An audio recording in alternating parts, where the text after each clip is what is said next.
Vida de Santo Antão, por Santo Atanásio. Parágrafo 1º. Artifícios dos demônios. Em primeiro lugar, damos-nos conta disto: os demônios não foram criados como demônios, tal como entendemos este termo, porque Deus não fez o mal. Também eles foram criados puros, mas desviaram-se da sabedoria celestial. Desde então andam vagando sobre a terra. Por um lado, enganaram aos gregos com vãs fantasias. Os mitos religiosos gregos eram, segundo Justino, invenções dos espíritos maus. Os vários ritos pagãos, semelhantes aos sacramentos cristãos, são um arremedo deles e inspirados pelos demônios.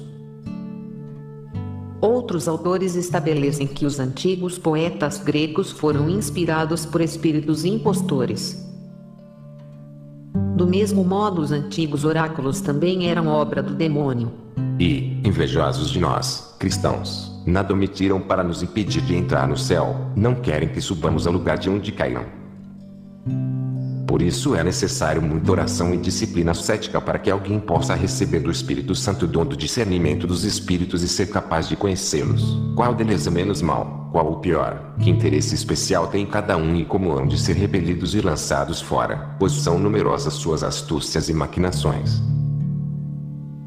Bem sabiam isto o santo apóstolo e seus discípulos quando diziam: conhecemos muito bem suas manhas. 2 Coríntios 2,11.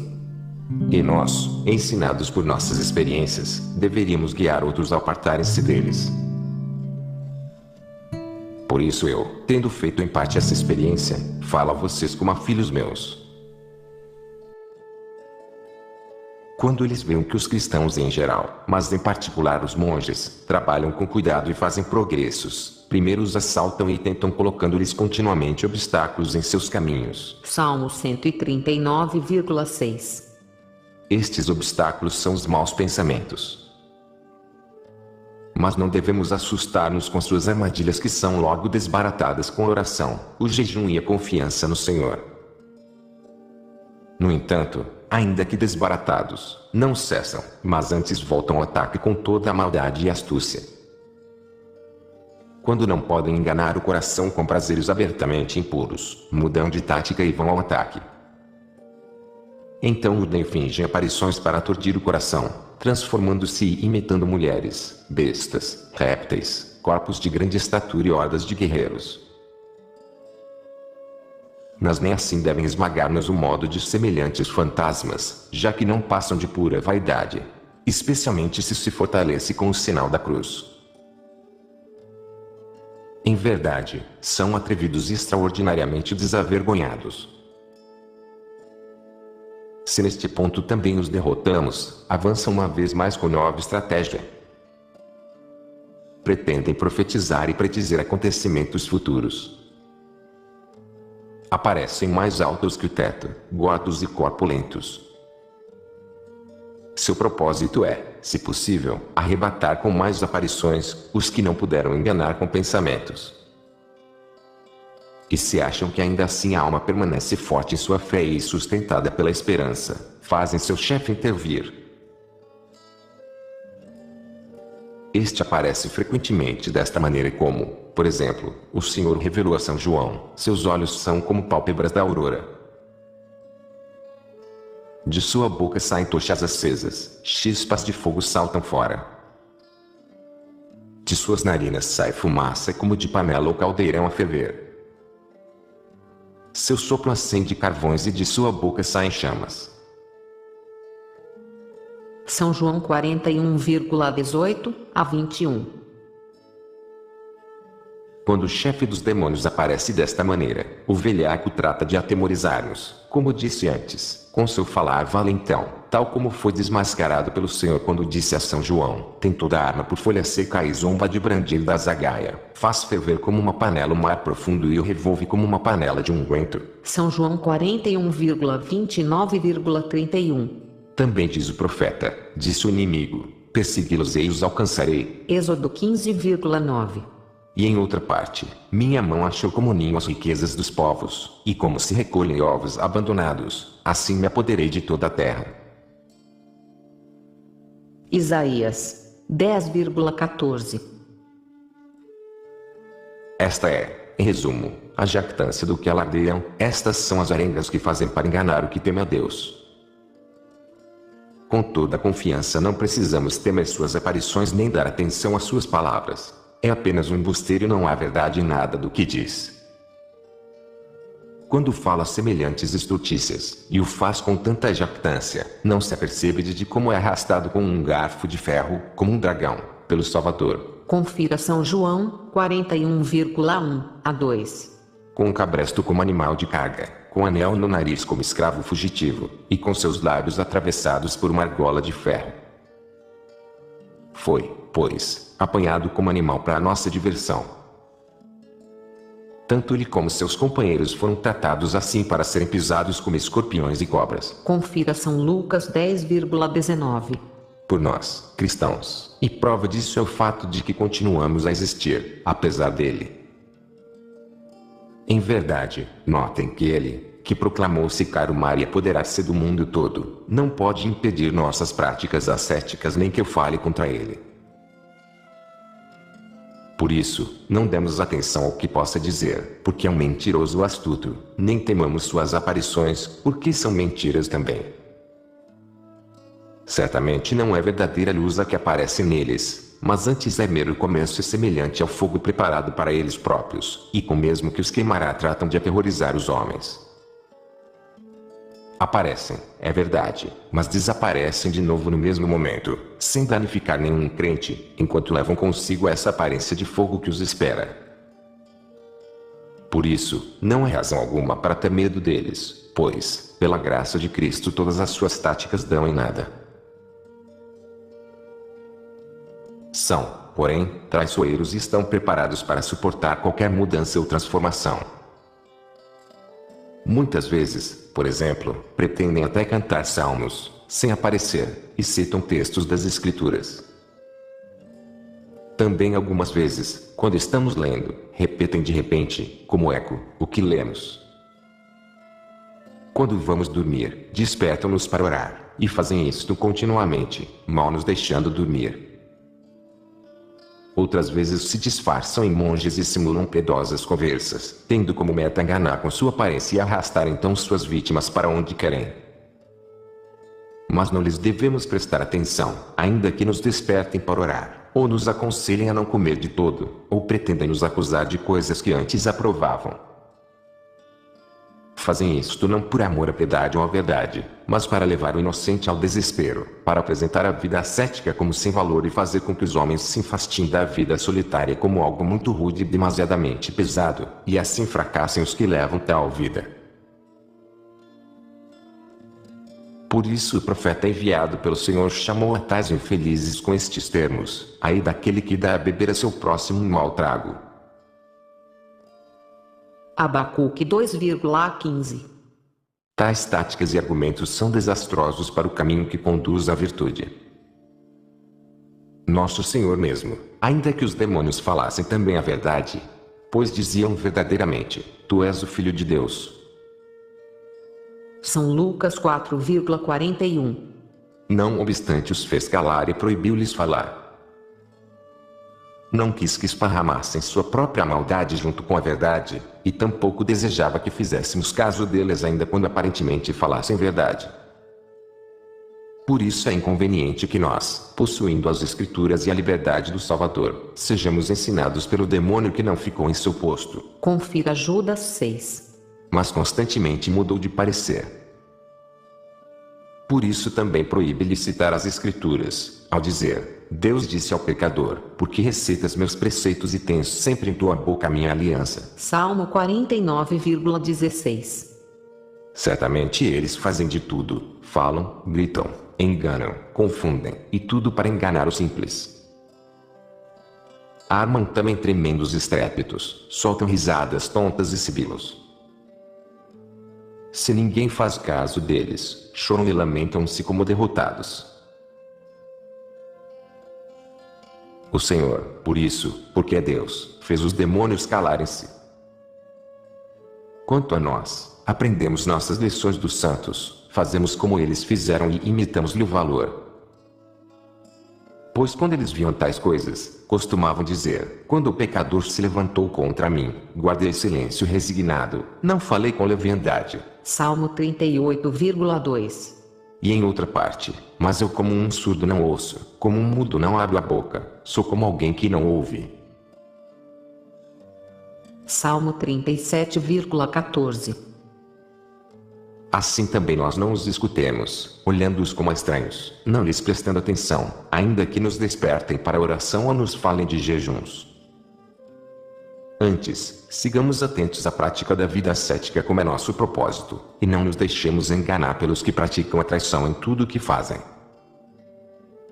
Não lhes devemos ter medo ainda que apareçam para atacar-nos e ameaçar-nos de morte. Na realidade são frágeis e nada podem fazer mais do que ameaçar.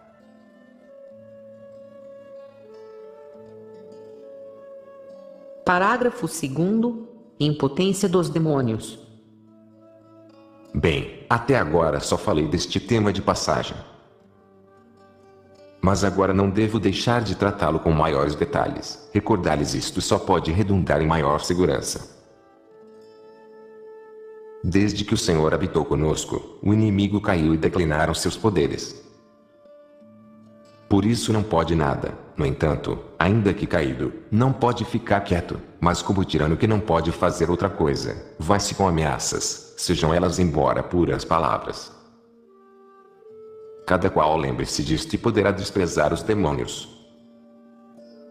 Se estivessem confinados a corpos como os nossos, deveriam então dizer, aos que se escondem, não os vamos encontrar, mas se os encontramos, então vamos daná-los. E neste caso poderíamos escapar deles escondendo-nos e trancando as portas. Não é este, porém, o caso, e podem entrar apesar das portas trancadas. Vemos que estão presentes em todas as partes no ar, eles e seu chefe, o demônio, e sabemos que sua vontade é má e que estão inclinados a danar, e que, como diz o Salvador, o demônio foi homicida desde o princípio. São João 8,44. Então, se apesar de tudo vivemos, e vivemos nossas vidas desafiando-o, é claro que não tem nenhum poder. Como vêem, o lugar não lhes impede a conspiração, tampouco nos veem amáveis com eles como para que nos perdoem, nem tampouco são amantes do bem para mudar seus caminhos. Não, ao contrário, são maus e nada há que desejem mais ansiosamente do que fazer dano aos amantes da virtude e aos adoradores de Deus. Pela simples razão de serem impotentes para fazer algo, nada fazem senão ameaçar. Se pudessem, estejam vocês seguros de que não esperariam, mas, antes, realizariam seus mais fortes desejos, o mal, e isso contra nós. Notem, por exemplo, como agora estamos reunidos aqui falando contra eles, e ademais eles sabem que na medida em que fazemos progressos, eles se debilitam. Em verdade, se estivessem em seu poder, não deixariam vivo nenhum cristão, porque o serviço de Deus é abominação para o pecador. Ciro 1,25. E posto que não podem nada, fazem dano a si mesmos, já que não podem cumprir suas ameaças. Ademais, para acabar com o medo a eles, dever-se-ia também levar em conta que, se tivessem algum poder, não viriam em manadas, nem recorreriam a aparições, nem usariam o artifício de transformar-se. Bastaria que viesse apenas um e fizesse o que fosse capaz de fazer, ou de acordo com sua inclinação. O mais importante de tudo é que o detentor do poder não se esforce em matar com fantasmas nem trata de aterrorizar com hordas, mas, sem mais histórias, use de seu poder como quer. Atualmente, porém, os demônios, impotentes como são, fazem piruetas como se estivessem sobre um cenário, mudando suas formas em espantalhos infantis, com manadas ilusórias e contorções, tornando-se assim mais desprezível sua carência de vigor. Estejamos seguros, o anjo verdadeiro, enviado pelo Senhor contra os assírios, não teve necessidade de grandes números, nem de ilusões visíveis, nem de sopros retumbantes, nem de ressoar de guizos. Não, ele exerceu tranquilamente seu poder, e de uma vez matou 185.000 deles. Confira 2 RS 19,35. Mas os demônios, impotentes criaturas como são, tratam de aterrorizar, isto com meros fantasmas. Se alguém, ao examinar a história de São João dissesse, por que, então, continuou o demônio agindo contra ele? Despojou de suas posses, matou seus filhos e o feriu com graves úlceras. Confira São João, 1,13 seguintes, 2,7. Que essa pessoa se aperceba de que não se trata de que o demônio tivesse poder para fazer isso, mas Deus é que lhe entregou São João para que o tentasse. Confira São João 1,12. Fica suposto que não tinha poder para fazê-lo. Pediu esse poder e só depois de havê-lo recebido agiu. Aqui temos outra razão para desprezar o inimigo, pois ainda que tal fosse o seu desejo, não foi capaz de vencer o homem justo. Se o poder houvesse sido dele, não haveria necessidade de pedi-lo, e o fato de o pedir não uma, mas 2 vezes, mostra a sua fraqueza e incapacidade. Não é de estranhar que não tivesse poder contra São João, quando lhe foi impossível destruir nem mesmo seus animais, a não ser que Deus lhe desse permissão. Mas não tem poder nem sequer contra porcos, como está escrito no Evangelho. São Mateus 8,31. Mas se não tem poder nem sequer sobre animais, muito menos o tem sobre os homens feitos à imagem de Deus. Por isso se deve temer a Deus só e desprezar esses seres, sem lhes ter medo, absolutamente. E quanto mais se dedicam a tais coisas, tanto mais dediquemo-nos a vida ascética para contra-atacá-los, pois uma vida reta e a fé em Deus são grande arma contra eles. Temem aos ascetas por seu jejum, suas vigílias, orações, mansidão, tranquilidade, desprezo do dinheiro, falta de presunção, humildade, amor aos pobres, esmolas, ausência de ira e, acima de tudo, sua lealdade para com Cristo. Esta é a razão pela qual tudo fazem para que ninguém os espezinhe.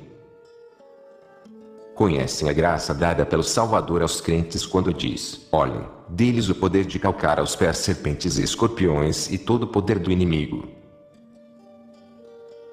São Lucas 10,19.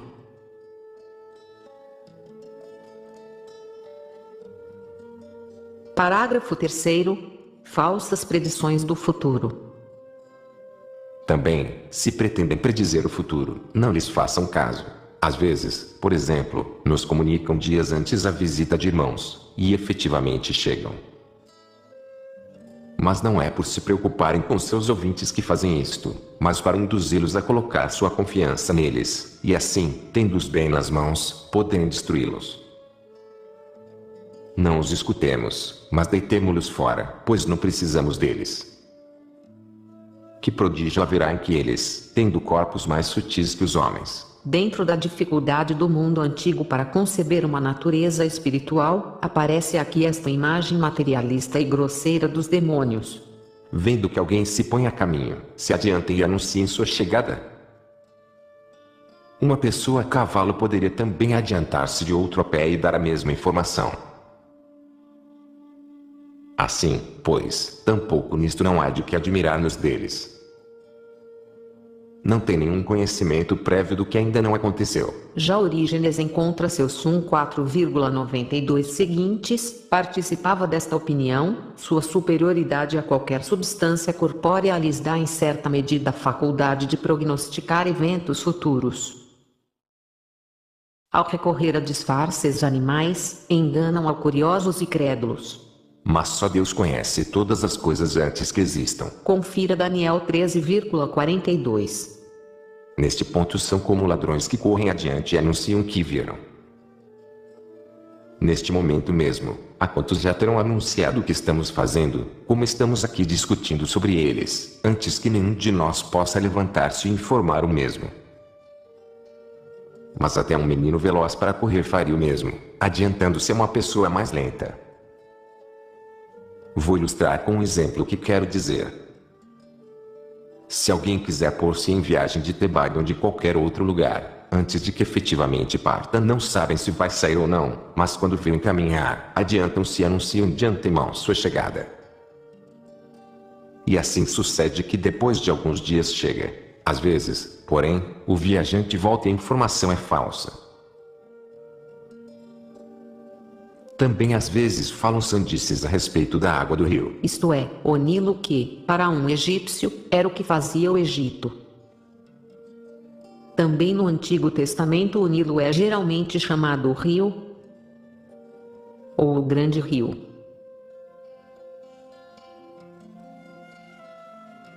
Por exemplo, vendo as grossas chuvas nas regiões da Etiópia e sabendo que as enchentes do rio têm ali sua origem, adiantam-se e o anunciam antes que as águas alcancem o Egito. Também os homens poderiam fazê-lo, se pudessem correr com a rapidez deles. E como a sentinela de Davi, 2 SM 18,24. subindo a uma altura, conseguiu avistar o que chegava antes do que os que estavam embaixo, e correndo informou logo, não o que ainda não havia passado, mas o que estava por acontecer logo. Assim também os demônios se apressam a anunciar coisas a outros com o único fim de enganá-los.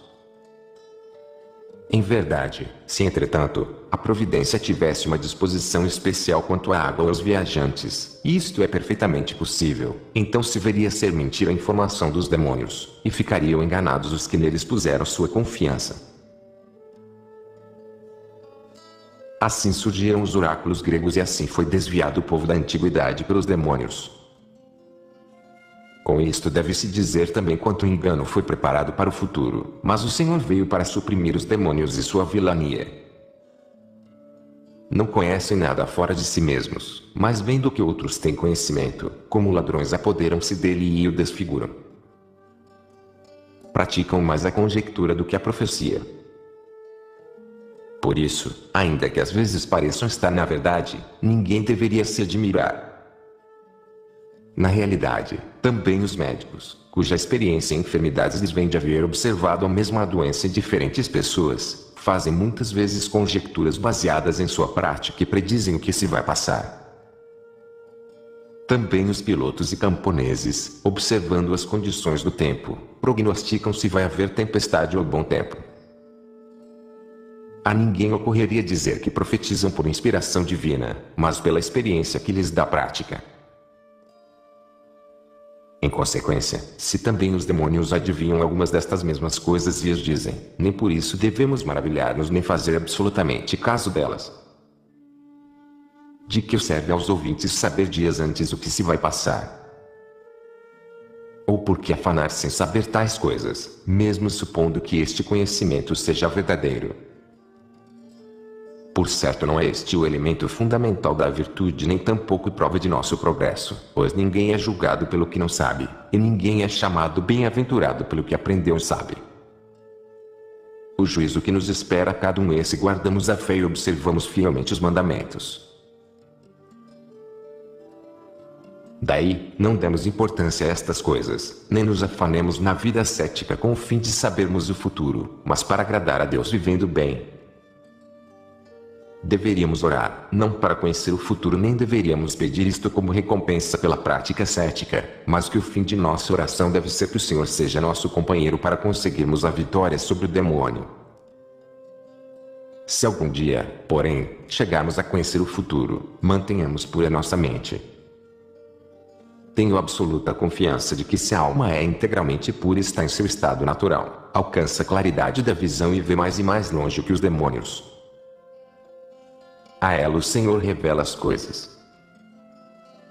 Tal era a alma de Eliseu que viu o que se passou com Geazi. 2 RS 5,26. E contemplou os exércitos que estavam perto. 2 RS 6,17.